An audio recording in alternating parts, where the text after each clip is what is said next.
You're listening to Mom and Doc Talk, where we talk all things healing pans and pandas with an emphasis on homeopathy.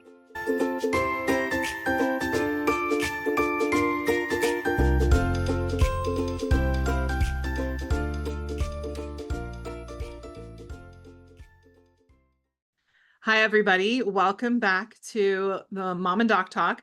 We are joined today for a conversation about the messy middle by the wonderful Lori Bean.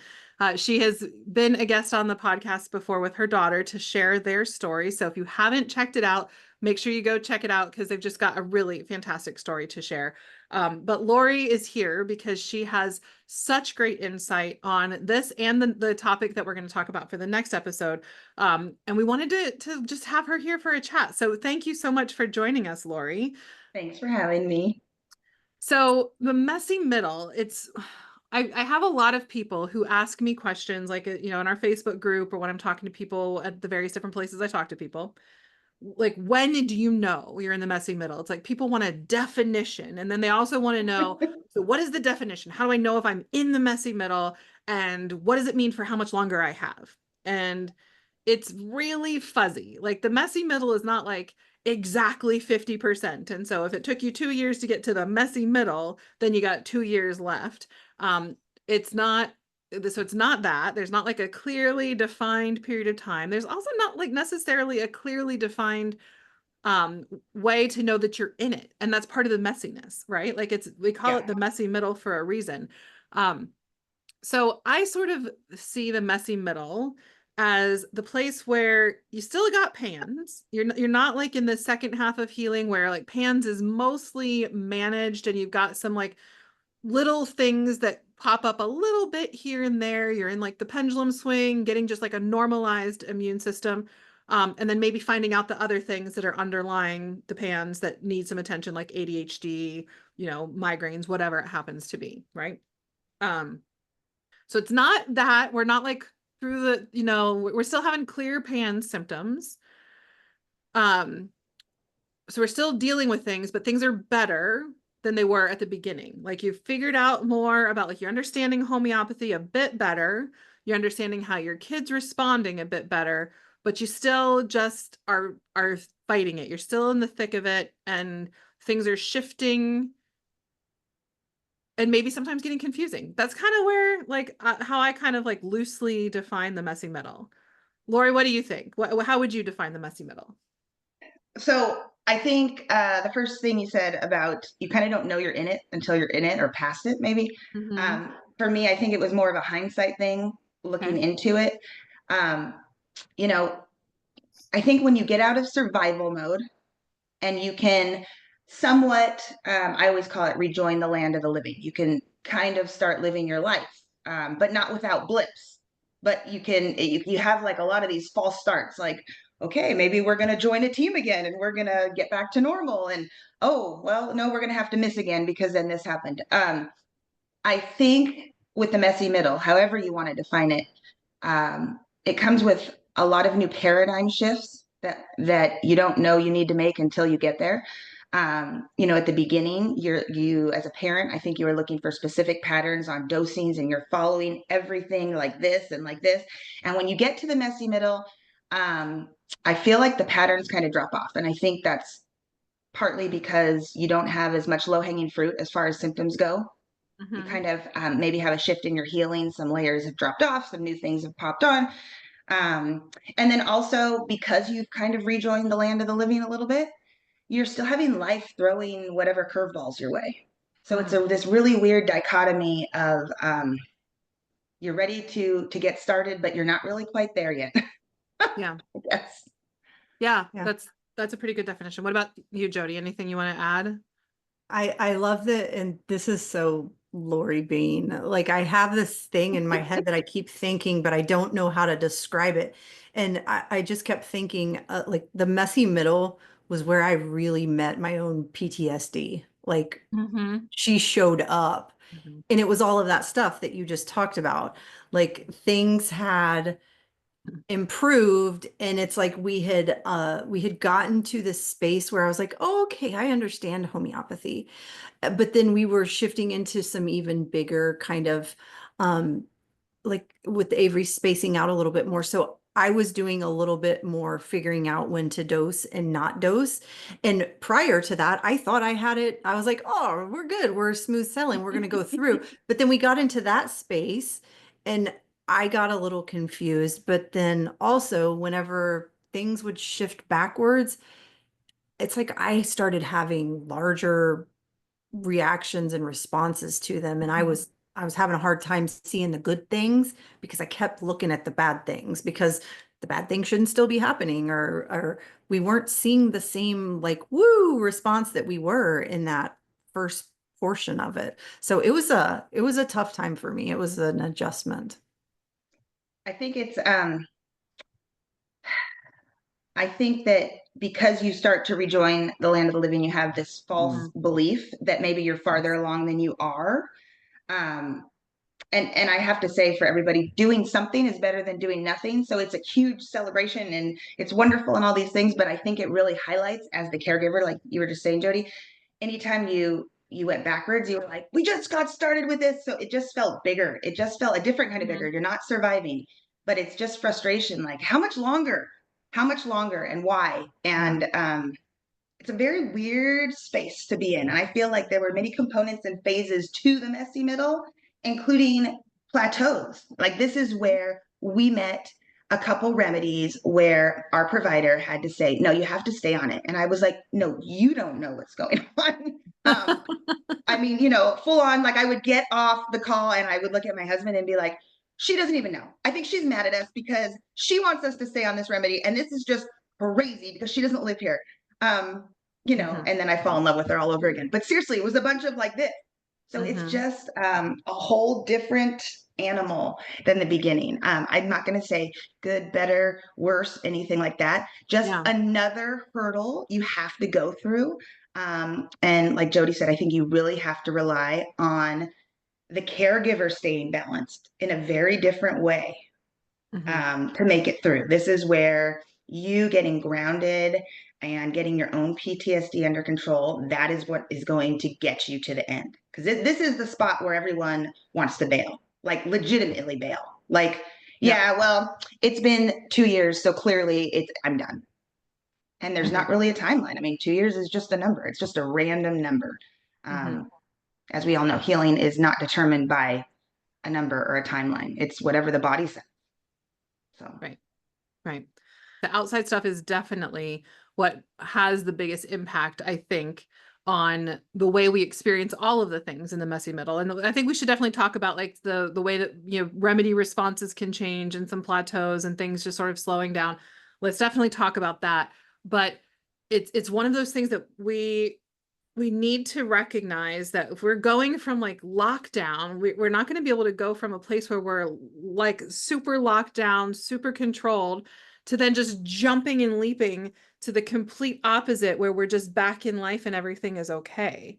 And that there's not going to be any hiccups, because we're getting all sorts of new environmental exposures, new social stressors, new relationship stressors, new time stressors, all those types of things. So maybe before we talk about the homeopathy side, I would love to hear from you guys if there are strategies that either of you figured out when you were in the messy middle, even if you didn't realize that that's where you were. We hadn't started calling it that yet. Strategies that you really had to lean into to navigate the reintroduction to life, while still having pans, even if it wasn't as bad. I was just really cautious. I feel like I got caught with my pants down one time. It just took once. I Mhm. went full bore and I scheduled this whole weekend of all these things, thinking, okay, we can totally do this, not knowing that I needed to really dip my toe in the pool first. Mhm. Um, Maybe I was just overly optimistic, or maybe that's just me. I mean, Mhm. many of you know me, that's just kind of me. I'm a kind of all in kind of girl. But I found out the hard way, and we definitely, I don't know if it put us into a flat. I don't totally remember the details, but I just remember at that moment going, you know what? We can schedule one thing on the weekend, and then I need to really pad the timing behind it, like some R&R time.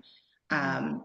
And so other people really didn't get it. for a long time. I really didn't commit to a lot of things, meaning I would do a loose commitment, right? I always had a little asterisk. So I would say, hey, the beans are planning on coming to this event, but don't forget 24 hours before I might call you and say, sorry, we're out again. Mhm. So I kind of just did a lot of that, you know what I mean? Just half in, half out kind of thing, not putting too much expectation on it because I did get burned that first time. Mhm. I love that you just said expectation because that's what it sounds like is managing your expectations for both what you can handle. Because the reality is like when you're in the messy middle, as Jody said, your PTSD is more likely to start to show itself. To like, if it hasn't already shown itself, it's more likely to introduce herself or himself by showing you the things that like, yes, I want this to be better. And like it's so much harder when it's not. And so you also, it's not just your kids who need grace and space and realistic expectations. It's you because you have been living in massive stress mode for a really long time and it takes a while to recover. Yeah, this is why I love that Lori's here because I feel like I did some stuff not so great. Like in the messy middle, um, we stayed inwards because I didn't like I was so stuck in my own like I know what's going to happen, so we're just not going to do it. So I love that we like You know, uh, different experiences. yeah, just I again, hindsight, I wish I would have gone out a little bit more, but again, I love that you're here with us, Lori, because you just did things a little bit differently and it's a great, it's a great way to look at things. Yeah. Thank And you. I give think yourself a our, little bit of credit too, Jody. You have yes. another kiddo who's got like, you know, with the mast cell stuff, Oh, that's true. it Oh, complicates things, you know, for your family in a way. And like, and your family has just been living in that space for much longer. So you've always been a lot more cautious and like tiny changes for things when they come. So yeah. Well, and I will just add to that. You're the pioneer. So I came after you. You know what I mean? So I had education from you and insight from you to be able to determine when it was time to test the waters. So I'll just say that. Don't yeah. shortchange yourself. I can we just talk about how this PTSD that comes in the middle, your cracks begin to show. And it's Mhm. different because at the beginning, you have a lot of external people that are telling you this isn't going to work or this isn't the way or whatever. And Dr. Barr, you've talked about this before, how you just are stubborn and you wanted to prove everyone wrong. So that's what got you through. But at this middle part, you almost start doubting yourself. At the beginning, I was telling everyone else, you're crazy. I'm watching. I dose. This happens, and this, and this, and this. And then you get to that part where you dose, and well, did it? Did it not? I don't really know. I didn't actually see her today because she had practice, and then this. Um, and so you kind of get in your head more, I think. At least that's how it was for me. Yeah. Yeah, and like you just brought up something. So let's talk a little bit about how responses can sometimes change in the messy middle, right? So there's multiple factors. So it's both because you're engaging in life more and things have changed more that you might not be as present to witness things. There's also observer fatigue, which is the topic of our next episode to check out that starts to set in the messy middle, but it's worth its own episode. So we're going to touch on it here, but give it a whole episode to it. But so like observer fatigue, because you've just been at this for a while, like even before most people don't come to homeopathy first, although that's changing. Thank goodness. Um, so a lot of people are coming to homeopathy first now, but most people still are going to other things before they come to homeopathy, or they've been dealing with this for a while before it's clearly identified as what it actually is, as being PANS. So you're exhausted anyway. You're exhausted from PANS. You're exhausted from all of the things. You're getting some fatigue from like observing and like reporting to your homeopath. You're out in the world a little bit more. You're doing more things. Your kid's just getting older, maybe not sharing as much with you too. So you're not as able to see things as clearly. And also like as you're improving, the responses do tend to get smaller. And that's part of where people think, oh, it should always be really like the same. Like we had big responses in the beginning. It was so clear, so obvious. We went from like terrible to like good in like a few days on a remedy. And then you're getting to the messy middle and it's sort of like, well, I mean, yeah, like that's a little bit easier, but it's not as clear, like it's not as big. And I always talk about like when we're starting the healing process, right? If we're hiking a mountain, you know me and my mountains. If we're hiking a mountain that's 1,000 foot elevation gain, and we're starting at the beginning, if we make a 10% progress on that 1,000 foot elevation gain, we've walked 100, we've hiked 100 feet, right? Or climbed 100 feet. If we're at like 70% of that we've already done, we only have like 300 feet left to go. A 10% improvement or 10% change is going to be 3 feet, not, or 30 feet, sorry, 30 feet, not 100 feet. It looks a lot different when you don't have as far to go because you don't have as much improvement to have happen. So it's harder to see because when things are settled down and doing better, where you can start to engage in life, you just don't have as strong as symptoms that are not as clear. And so there's also some challenges with reporting because you're just like, like, I don't even know what to tell you. Like, it's just, and like, sometimes you can't even put a word to the, right? Yes, very much. I'm totally interrupting, but No, tell me, chime in. this thing, it's like somewhere in the messy middle, we shifted into the last bit of symptoms that had been there, but also they were the things hanging around too. And it just gets, and I know we're going to talk about this more in the next episode, but like talking about those same symptoms over and over and over and seeing every responding to a remedy, but not the bigger shifting that we were seeing before. It was like beating our heads on the table, like, is this ever gonna end? In the smaller, like I didn't get the like the little sprinkles of like, woo, like that was Yeah. better for 2 weeks. It was like just chugging through the mud. My all-time favorite description, Jody, is what you said online one time, which is the messy middle equals you don't know your ass from your elbow. And it's honestly, you just want to like, I'm over it. I'm just done. Gosh darn it. I wish if I could wave a magic wand that there would be some sort of measure stick to know, okay, this messy middle. Are we at 40%? Are we at 50%? Are we at 70%? Give me something. And the honest truth is that nothing like that exists. You just have to keep going. I mean, you could be one day away from amazing. You might be 20 days, it might be 3 months. I don't know. And then as you go along, different things are uncovered. We've had some totally new things pop up recently, as a matter of fact, totally different presentation of symptoms. And I always hold on to, okay, good. Let's get it all out now. We're here, we're doing it. I'm making it so my kids have the best future they can possibly have, and everything's going to function optimally. But it was kind of a shock to the system, even now, like, whoa, I think this is what we're dealing with. And it's really a mind game for sure. And that's where that caregiver stability comes in. This is, I would say, it's almost the part where I had to really up my self-care. We talk about it a lot in the group about healing yourself is what's going to be the key to healing your kiddo. But, when you're in survival, you can only do so much of it. So you're doing self-care to just get through the next day.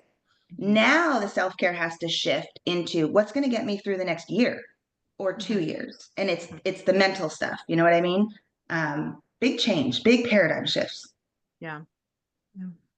I'm thinking that like it's probably worth for me to talk about my own experience as I was healing through this too, right? So my first 14 months with using homeopathy was on one remedy, several different potencies, but a single remedy. My first remedy was phosphorus. If it weren't for phosphorus, none of us would be here, right? We wouldn't know each other. So thanks to phosphorus, right?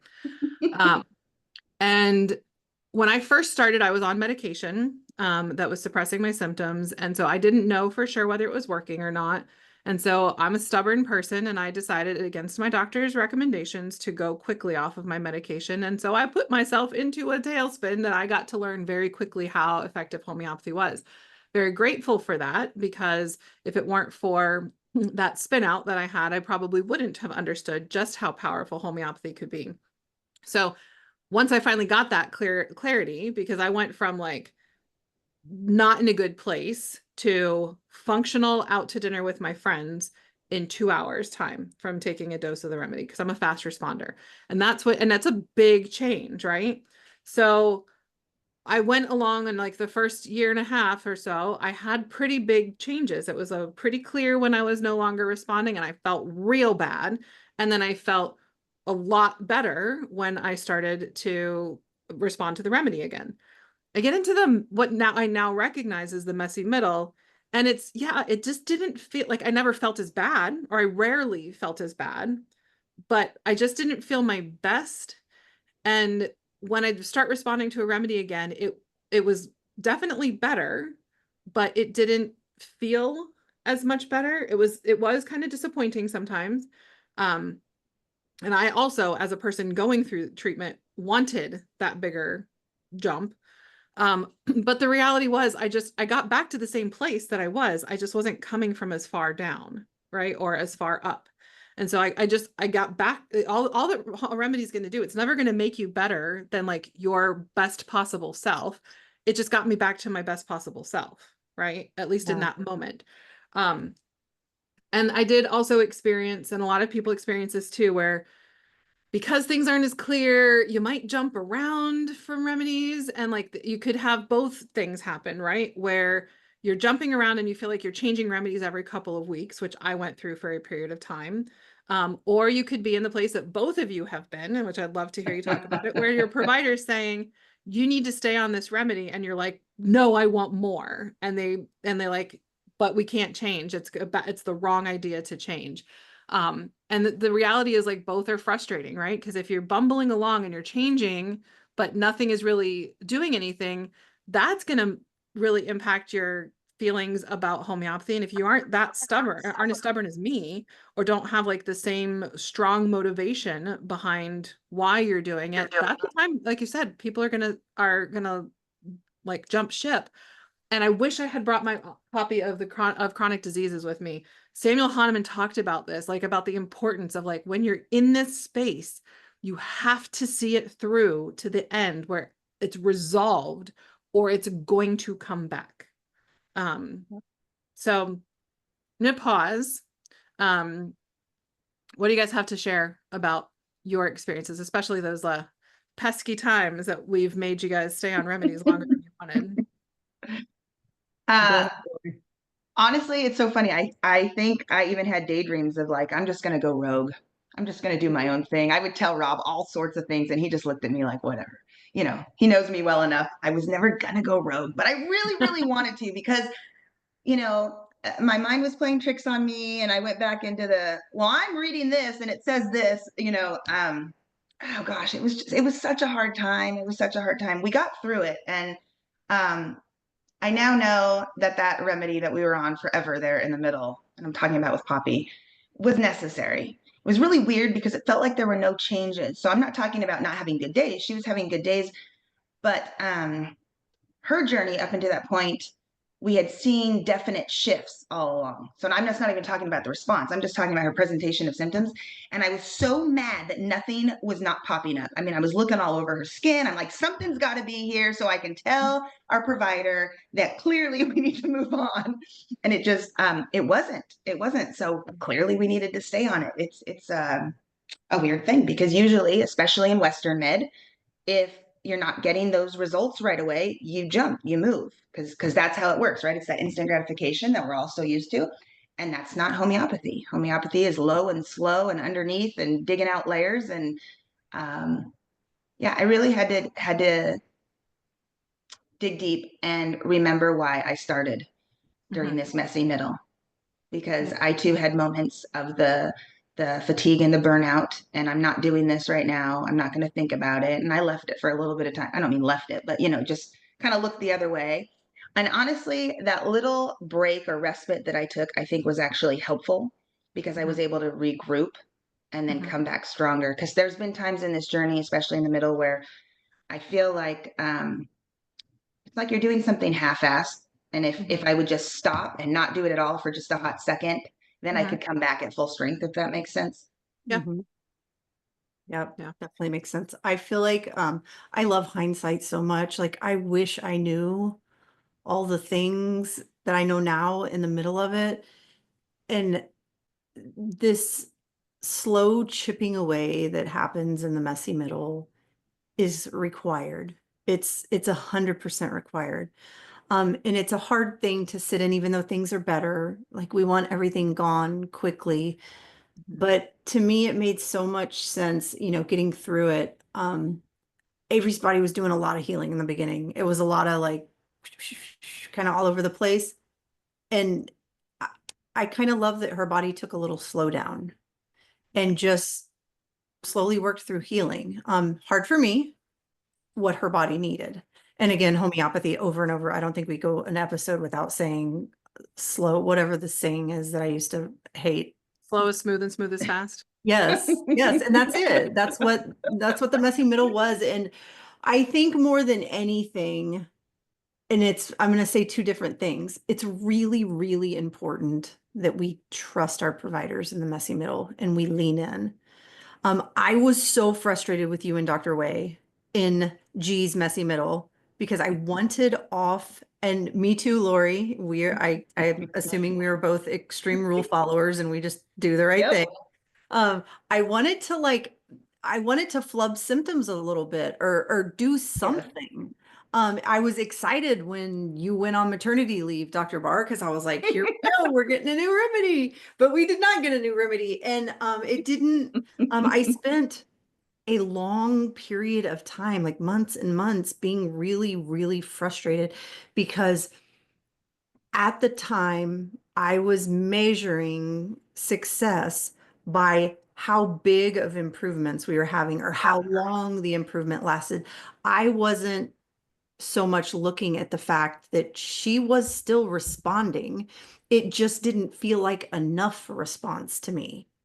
Thank God I just trusted you guys and I kept doing what I needed to do. But it's really it gets frustrating, and having a good trusting relationship with your provider and allowing them to like truly lead you through that time is so important. And staying, like you said, Lori, you just got to stay. Like that's the hard part. You got to stay through.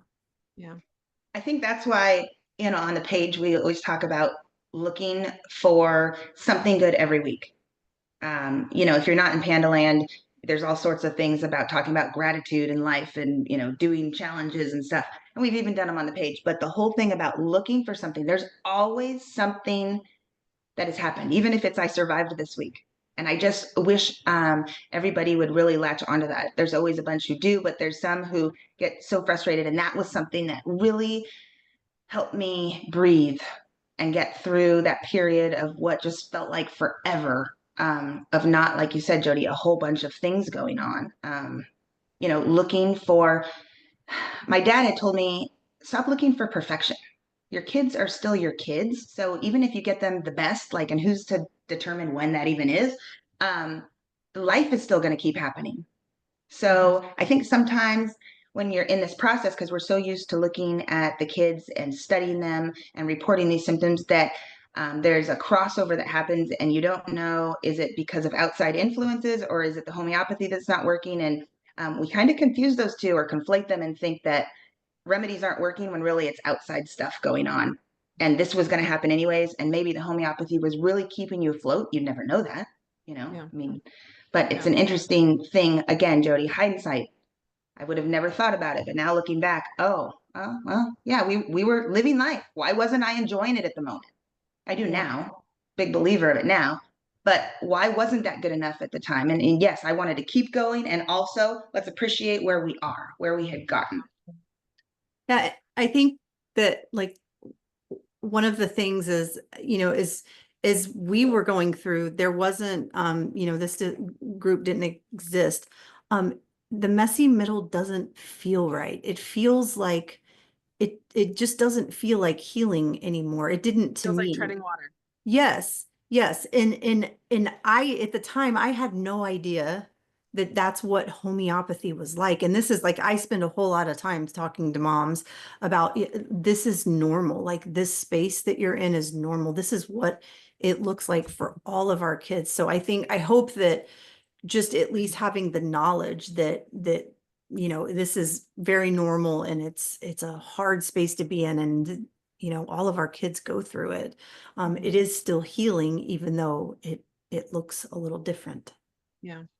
Well, and there's so many things that are happening all at the same time, right? And I want to touch on a couple of those things, like including, well, I'll just touch on them as I go, and we'll talk about them. But then we do have to come back to the reporting flubs or symptom flubs that you said, Jody, because that's a big thing, and we need to not let I that know. just like slip by. And I'd actually wrote reporting fibs, so I put it nicer than I said. So I'm glad that you actually brought it up before I had to. So let's talk first. So like a lot of things are changing, right? This is actually like the messy middle in some ways is like the period of the most change. It just isn't big changes, but it's a lot of changes happening at the same time, right? So your body is improving and having at this point having a more appropriate immune response. So you're probably also in that place where you're getting PANS flares plus illness flares at the same time. Illness and illness plus PANS overlap because you're not all the way to the pendulum swing where you're just having the worst cold and flu season you've ever had or the worst allergy season you've ever had. You're still getting PANS plus, right? So you're dealing with extra stuff. So, but the body is shifting how the immune response is occurring. You're getting out and into the world more. So you're reintroducing social interactions to a child who's probably been pretty socially isolated for a while.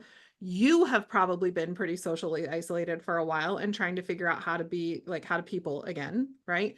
And like that's stressful for everybody. So you're navigating your children and their new relationships, your new relationship with your child who is also growing and like changing because they're getting better and they're getting older. You're navigating your new relationships too and figuring out all of these things. You're having more time pressures, as we talked about. Your parenting is probably needing to shift at this point. So if you guys have thoughts about that, that's really good to share because you're going to start seeing in the messy middle things that are actually disciplinary things, not, or that are actually behavioral things that are not inflammation mediated, where you're going to have to start to shift how you parent because you're not just parenting through inflammation anymore. You're also going to see a child who was stalled out because of their behavioral and cognitive regressions, and they're catching up. And so you're probably feeling real overwhelmed because in the messy middle, when they start to make those catch ups from the regressions with their age and cognition, when it starts happening, it tends to happen fast. And so you go from parenting a child who was stuck at 5 to now parenting a child who's trying to get to 10. And there's a lot that's got to happen and they got to go through all of it. And it's overwhelming for both of you, right? And so I mean, when we think about all of these things together, it's not surprising that the remedies are just going to keep us treading water so we're not slipping as we're going through developmental leaps, cognitive leaps, social leaps, changes in social environments, new stressors, new time pressures, all of those things. Oh, and also your body is adjusting and shifting as it heals, and you might respond to remedies differently. You might go from being a really fast responder to a lot more slow responder. You might go from being an aggravator to not aggravating, and you just don't realize you got to wait it out because you're so used to looking for that aggravation that's no longer happening, that if the aggravation isn't there, you think it's not working, right? Yeah. Or you could go the other way where your body was never strong enough to mount a big response and you start aggravating and suddenly now what do we do? How do we manage this?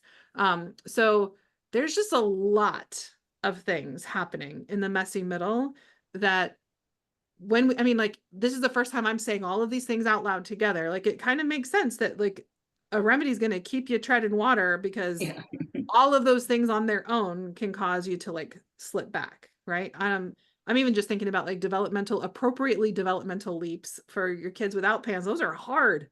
When those kids, like when they got something that they're like a new connection is wiring in their brain, whew, it's hard for everybody. There's a lot of figuring it out. I think with us, I got to that point with my younger daughter where I was like, oh, okay. I was like, I have no idea if this is symptom or if this is behavioral because her condition, her mast cell stuff was so severe that we really couldn't do a lot of discipline with her when she was younger because she would react to crying and strong emotions and stuff. And so like the way that we raised Avery and the way that, or when I say raised, I mean like disciplined and corrected and, you know, punishments and whatnot. We just had to do things really differently. So when we got G into the messy middle and a lot of things, especially the really dangerous stuff had come down and we were looking at more behavioral stuff, I was like, I don't know. Like, I don't know if this is because I'm still not, like, I have a child that now I'm able to discipline, or I don't even know what the right word is.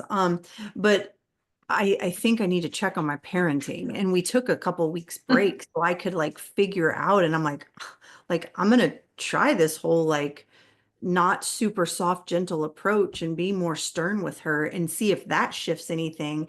And really that kind of helped me figure some things out. And yes, indeed, I needed to be a little bit more stern with her because she was healthier and I was able to parent differently with her, but it's a lot of shifting at one time. Yeah. I think we experienced the same, Jody. Rob and I had a lot of talks, pillow talks about what's actually going on. What are we even looking at right now? There was a lot of, ironically, just pausing. We didn't really come to any answers right away. It was just kind of watching and observing, but in a different way. It's not symptoms I was telling Dr. P. It was stuff that we were talking about each other. Like, I think we need to shift, like you said, and it really was on the parents. We had never had a healthier fill in the blank. Right now she's 12, but you know, a 10-year-old, an 11-year-old. I didn't have one. She was my first, so I have nothing to gauge it off of. I didn't, you know, and if you talk to anybody outside, everybody thinks it's discipline issues. So it wasn't. We actually re-engaged with our therapist at the time. You know, early on, that was futile because the brain was inflamed, and so it wasn't even worth doing. There was that point in that messy middle where it was like, I think we need to try this and have these talks with this therapist, bring her back in on board again, not only to help our kiddo to have some tools in the toolbox, but to us. Like, what do you think? What are you seeing? And it was nice to have another adult objectively speak, know the kid enough from before, but also, hey, try this out. That was really helpful for us. And it didn't take a lot of sessions, even just enough so that we had some footing so that we could discipline or whatever it was. That's still really hard for me as a mom, and maybe it would have been anyways.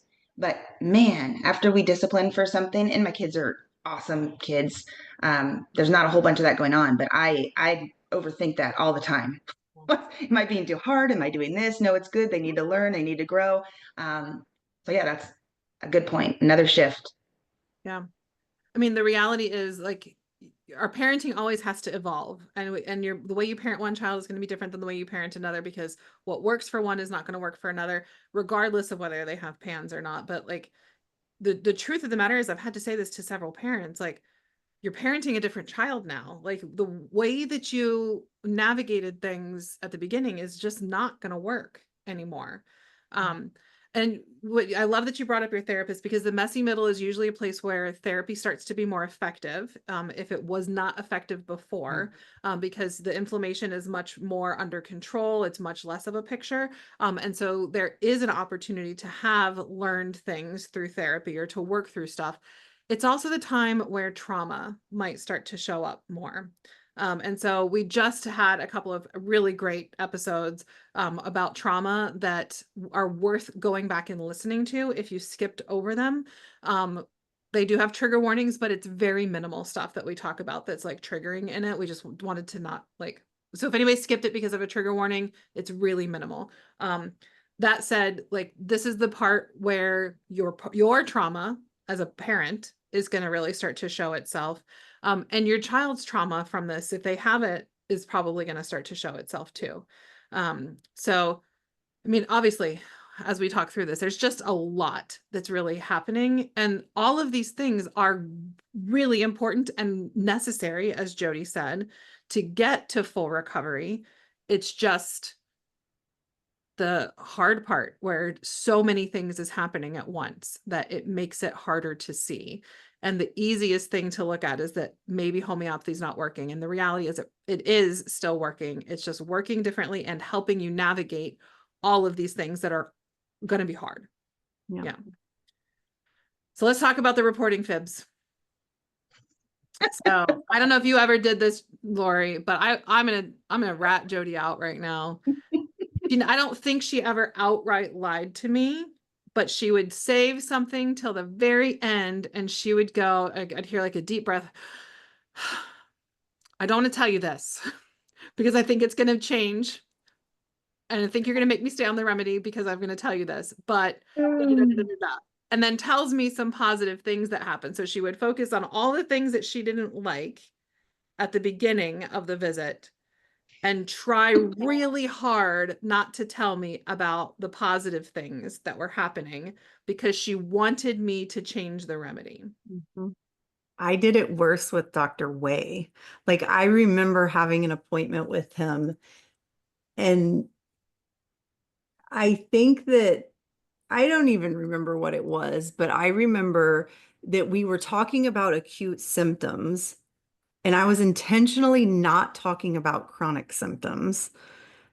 And then at the end, he started asking me about chronic symptoms, and I was like, and I think he could tell. And I'm just, again, I'm a rule follower. I just, I just do it. And at that point, I trusted you guys.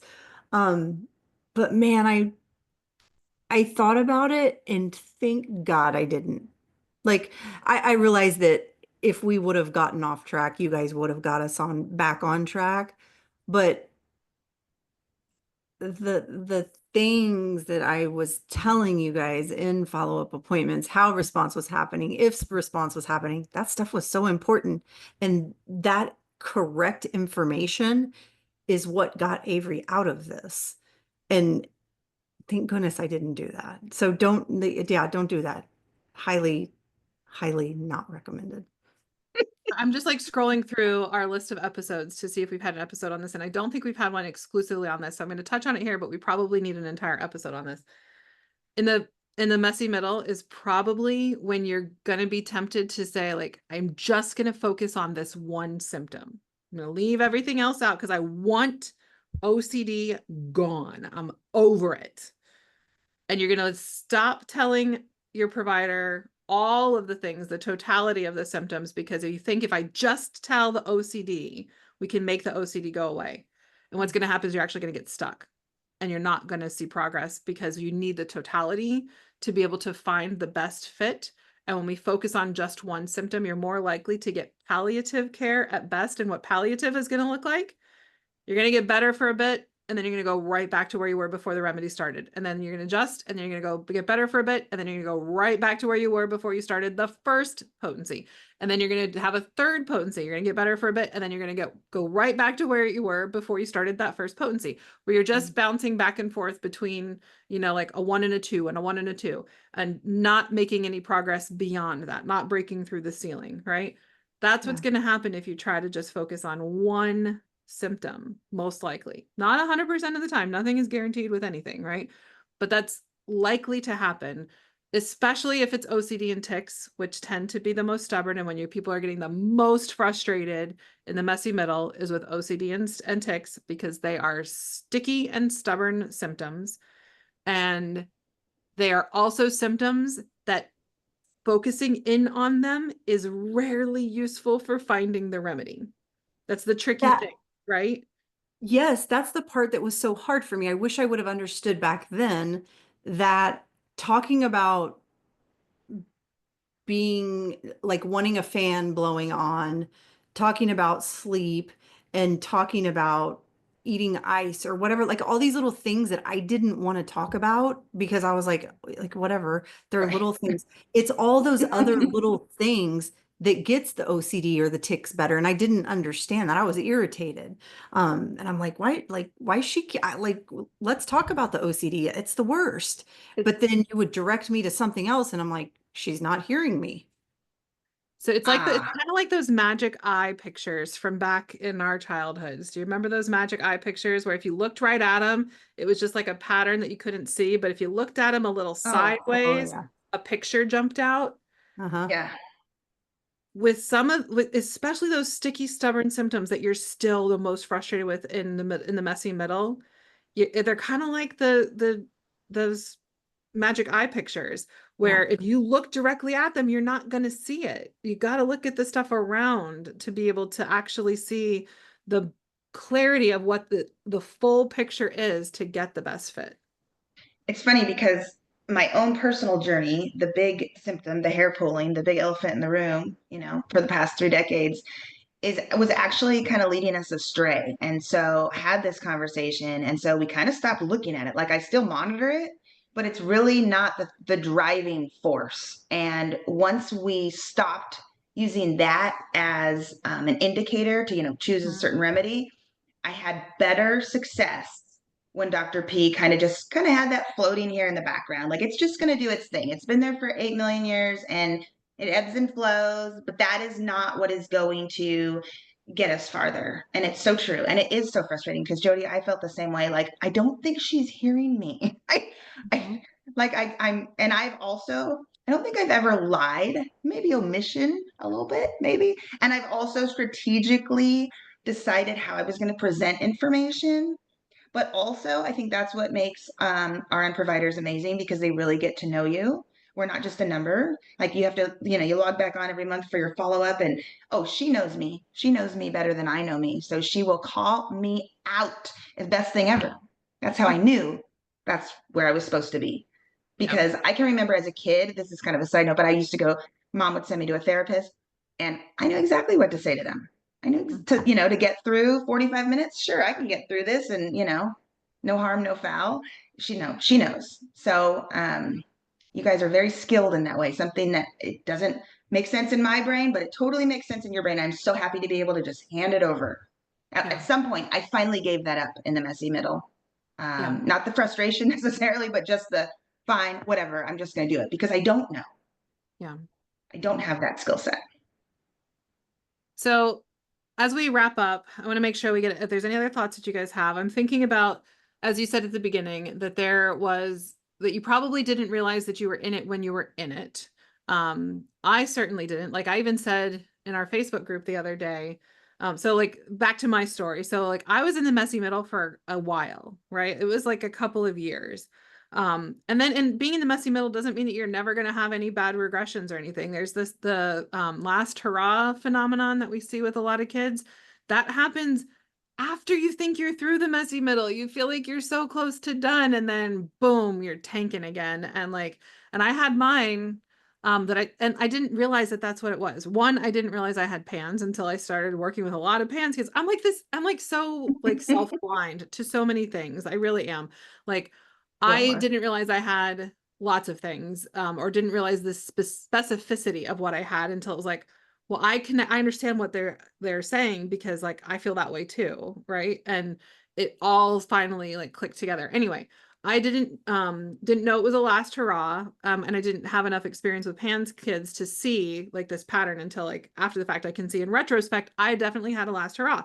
My last hurrah was at like 3.5 years, I think 3.5 years. And it wasn't like I wasn't done right after the last hurrah. It took me like another year and a half or so until I was fully done. And I had more bumbling along after the last hurrah. The last hurrah, I did have a pretty strong response again, because I went so far and I had so far to come up, right? So I had a pretty strong response again. Then I went back to more bumbling along. Okay.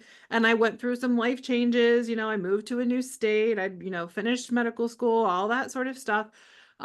Was figuring out all sorts of things. And so like it was basically keeping me treading water. And I didn't always feel great, honestly, like, because it was legitimately a very hard transition out of medical school and into practice and all the things, right?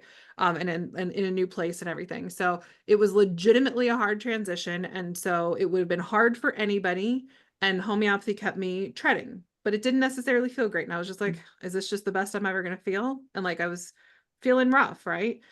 And then one day I had my last episode, my last flare. I didn't know it was my last flare until like 5 years later. I look back, that was the last one. And I didn't know. And like I kept like super, super cautious too, right? Like always on high alert of like anything that like had been a trigger in the past or could likely be a trigger or whatever. Stayed on high alert and it just kept not happening. And it's like I needed several years to see, okay, it's done. Like all of these things that should have happened. And like even my conventional doctors that I still work with were like, this should have happened. Like you should have had an episode, you should have had a flare, whatever. Like, but I didn't. So it's almost always in retrospect that you see those spaces. Um, yeah.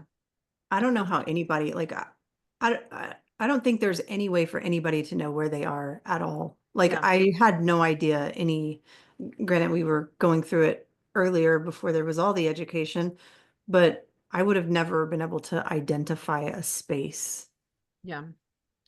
And you just have to remember that, especially when you're out of like crisis space where you're just like hunkered down in your house, minimal stressors, minimal exposures to things, the more you're getting out in the world, the more you're going to have things that are affecting you that you're going to have to navigate and work through. And we're going to have ups and downs along the way because everybody does, right? So anyway, there's no real way to predict because of those external things, and even outside of the external things, but especially because of the external things, there's no way to predict. You're here, you've got 3 more months to go, because you've got your own body, your own susceptibility, things that you can't even predict, right? Like as we're recording this, I am like just 3 weeks, 2.5, 3 weeks away from a car accident that I could not have predicted. Like somebody rear-ended me. And like, so I have a new car now that I would not have predicted. And I had the stressors of like having to go through all of that. Right. And like, so there's things that we can predict and help work through. And there's a lot of things that we just can't predict at all. So We yeah. had a lot of things that popped up. I know we're trying to wrap up here, in years 3 and 4, and that were outside variables. And I just kept looking at Rob and saying, can you imagine us having to do this before homeopathy 3 years ago? We wouldn't have made it. I don't even know what that means. We wouldn't have made it, but like we wouldn't have made it through these ginormous things that we went through. And so if you kind of shift your brain to looking at it, not how many things, you're not looking for success, and you're not counting or measuring by how many things that you don't react to, but how we got through it. I kind of made that shift. You know what I mean? And that's why I was looking at, okay, we are successful because of this. Yeah. You were already sitting in your resilience and you didn't know it yet. Right? Yeah. I think one of the challenges too is that we can get stuck where like we want a definitive endpoint. This is what health looks like. This is what recovered looks like. And here is like when we are there. And the reality is that it looks different for different people. What we're mostly looking at is resilience, as Jody just said, the ability to bounce back, to handle life's ups and downs. Not that we're going to be perfect, that we're never going to be sick, that we're never going to have a day that we're anxious or sad or angry or whatever it happens to be. Not our best selves, having a difficult time focusing, but that we can bounce back with minimal external inputs, right? That like we don't have to take a pill, we don't have to take a dose of the remedy. We might need a little extra sleep, we might need a healthy dinner, we might need to go to the pool and get in 50 laps or whatever it happens to be, that is just taking care of ourselves, but not necessarily needing something to force our body or even nudge our body back on track, just like the things that you do to just take care of yourself, right? So I think that part of it is maybe in the messy middle, there's always benefit in letting go of control, right? And recognizing that like the more you're trying to control things, the less likely they're going to go the way you want them to go. And there's also some benefit in just being present with what is and not always necessarily striving for a specific thing that might just not be part of your family story, right? Like, and not to say that like your kid's not going to recover, but the recovery might look different than you want it to, right? I think it's important to really look at at this juncture how you're measuring, like I said, the success or how Yeah. far you are, right? And also, like you said, what I'm hoping to get to. Because we tend to look at it like, oh, I have this much far to go, but where am I now? I'm already here. This is amazing. I'm living a really solid life, and I don't know what's up ahead. But I think if you have not defined success, then you can never meet it. Mhm. What does it look like to you? I think it's this vague term out here that we just think everything's going to be perfect and rosy all the time.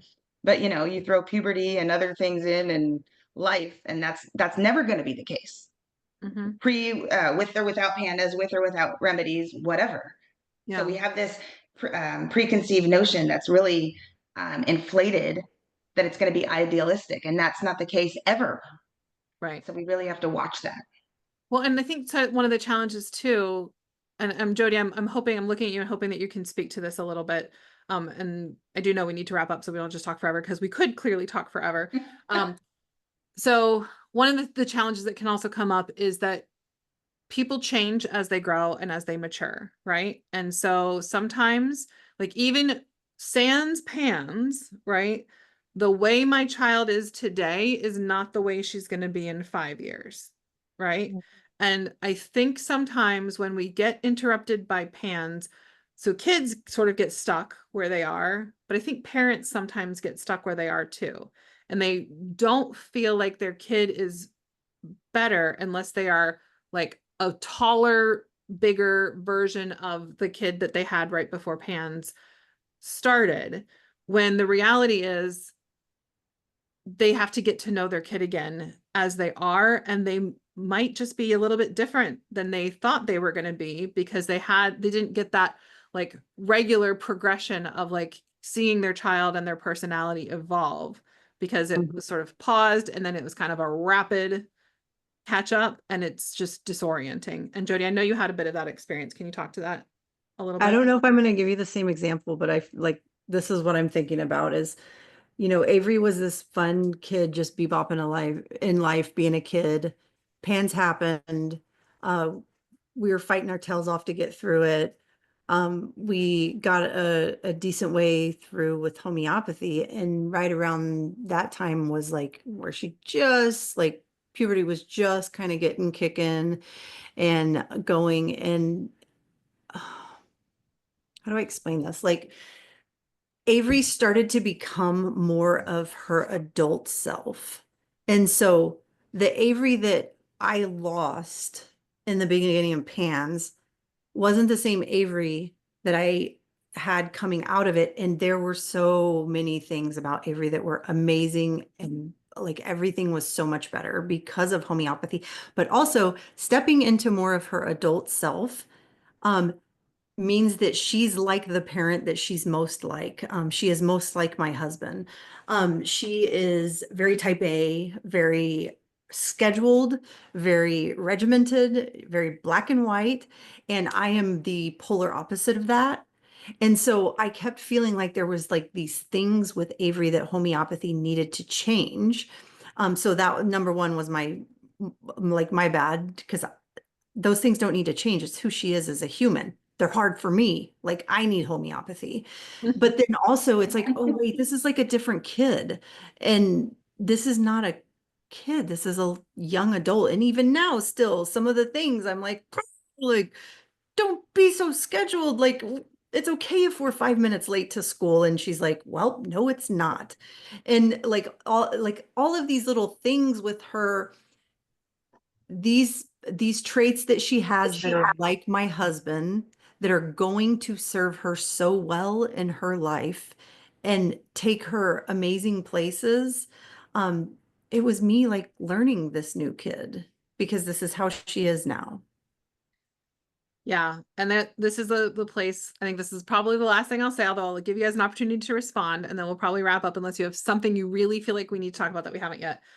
This is the place where you can also find that you get on the phone call or in the office or whatever, however you're seeing your homeopath, and saying, oh, my kid is driving me crazy, and here's all the things that are going on that are driving me crazy, only to find out it's you that needs a remedy adjustment, not your kiddo. And it's not that your kiddo is wrong for the things that they're doing or that they're symptoms. It's that your symptom is your reactivity to your child who's being like a relatively normal, healthy child, or a child at least responding to their remedy. I know it's happened to you, Jody. Has that ever happened to you, Lori? You nodded your head pretty intensely. Oh yeah, it has. In fact, I think one time I posted in the group because we were waiting for the mail, and I said, "This is how you know Mama needs an adjustment because everybody is waiting for that package in the mail." And it was just so funny because they all knew it was totally me. Yeah. Again, I usually realize that in hindsight. I'm better at picking up on that now. Yeah. But I'll just the last thing I want to mention, Jody, what you were just talking about, Avery, was this new semi-adult person, because I'm right there with you with Poppy, and it's so interesting and it's so lovely and it's so amazing. And there's things Dr. P has also told me, some of that's just her. Mm-hmm. And I think in this last year, the biggest growth for me has been, we've worked so hard. I don't want to say creating a masterpiece, but first, I had to protect her and we had to get through the crisis. And then there was okay, let's try and do this and let's work on this. And at some point, I just have to let her be. And she's such a beautiful human and such a beautiful soul. Yeah. And, but it took me to step back. And I think I would have struggled with that anyways. But the pandas thing makes me so much more aware, right? Mm-hmm. And that's really a big piece of part of this messy middle too, is like, okay, now I got to let them do their thing and grow. Like she's fully capable. I don't need to put her in a bubble anymore. Yeah. Yeah. All right. Well, we're going to wrap for today for this episode. We are going to be back with you next week to talk about observer fatigue, which is, as I said, it shows up for sure in the messy middle, but it deserves its own episode just because if we've got tips and stuff like that, we want people to be able to go back and reference it and check it out. So make sure you don't miss that. If you connected with anything we were talking about in this episode, you probably need the next one on observer fatigue. So if you haven't subscribed, subscribe so that you can make sure you don't miss it. Take care, everybody. Hey guys. Bye. We hope you found this episode helpful, hopeful, and inspiring. We try to get a new episode out every week. You can make sure you don't miss any by following us on Spotify or subscribing to our channel on YouTube. If you want to connect with us more, join our Facebook group, Homeopathy for Pans and Pandas, where we have exclusive weekly videos and answer your questions about, you guessed it, homeopathy for pans and pandas throughout the week. If you are already a member, give us a shout out and let us know what you thought about this episode. If you aren't on Facebook and would like to reach us, you can email us at podcast@resiliencenaturopathic.com. Until next time, take care and remember, this won't be forever.